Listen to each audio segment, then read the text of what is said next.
প্রিয় দর্শক, আমরা আসছি বাসাইল কাউজানি শাহ সুফি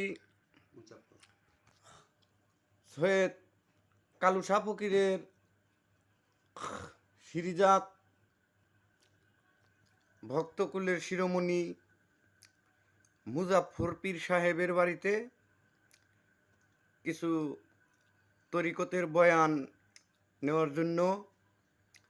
তো এখানে আছে পারভিন ফকির সাহেব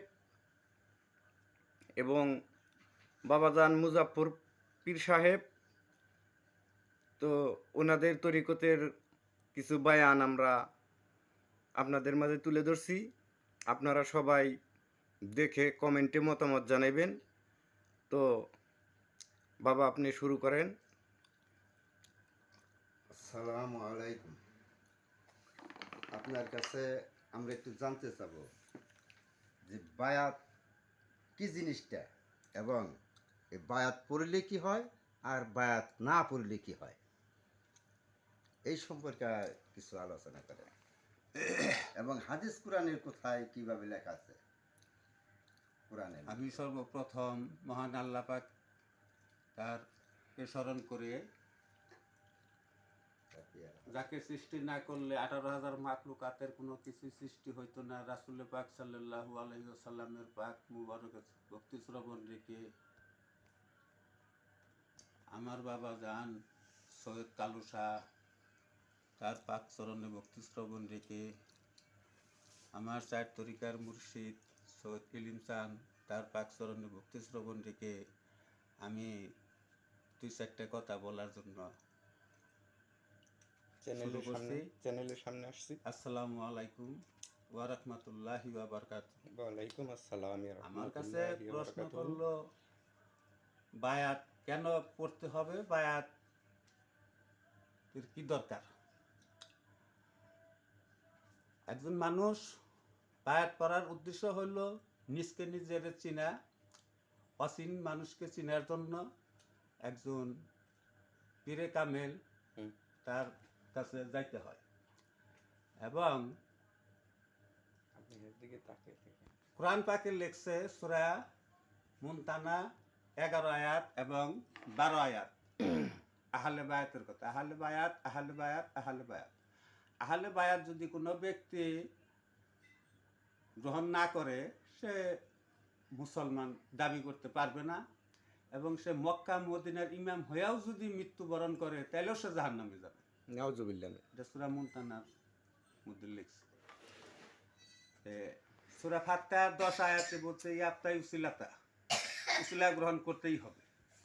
মানুষ উসিলা গ্রহণ না করলে আল্লাহ পাক তাকে গ্রহণ করবে না। মানুষ হইতে গেলে, পূর্ণাঙ্গ মুসলমান হইতে গেলে একজন পীরে কামেলের কাছে যাইতে হবে, আহলে বায়াত গ্রহণ করতে হবে, আহলে বায়াতকে বিশ্বাস করতে হবে। আহলে বায়াতকে বিশ্বাস না করলে সে পূর্ণাঙ্গ মুসলমান হইতে পারল না। এবং উসিলাবিহীন আল্লাহ পাক কোনো কিছুই কবুল করে না। বাবা আদম আলাইহিস সালামকে 350 বছর উনি কান্নাকাটি করছিল, আল্লাহ তুমি আমার গুনাহ মাফ করো, আল্লাহ তুমি আমার গুনাহ মাফ করো, লা ইলাহা ইল্লাল্লাহ আমার গুনাহ মাফ করো। এইভাবে উনি 350 বছর কান্নাকাটি করছিল, তার গুনাহ মাফ হয় নাই।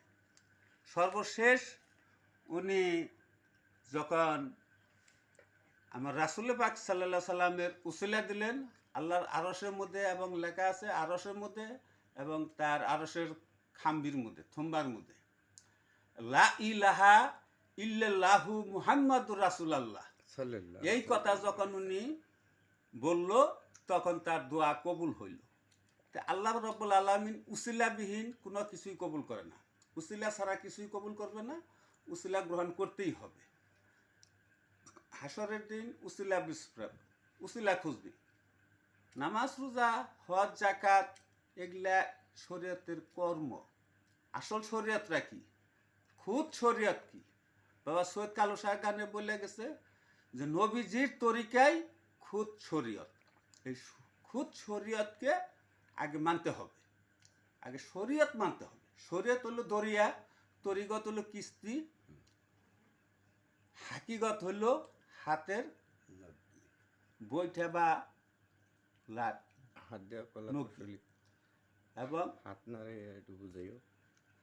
তো মারফত হলো তার পরিচয় হওয়া, মারফতে যাইয়া তার সাথে সাক্ষাৎ হওয়া, পরিচয় হওয়া। তো ধন্যবাদ সবাইকে। আজকের মতো এই পর্যন্তই কথা রাখলাম। আসসালামু আলাইকুম ওয়া রাহমাতুল্লাহি ওয়া বারাকাতুহু। তো প্রিয় দর্শক, আজকে আমরা মুজাফফর ফকির সাহেবের দরবারে আসছি। তো মুজাফফর ফকিরের সহধর্মিণী আমার মা, সালাম দাও। উনিও আসছে আপনাদের সামনে। তো আপনাদেরকে সালাম পেশ করছে, আপনারা সবাই সালামের উত্তর দিবেন কমেন্ট বক্সে। ধন্যবাদ সবাইকে।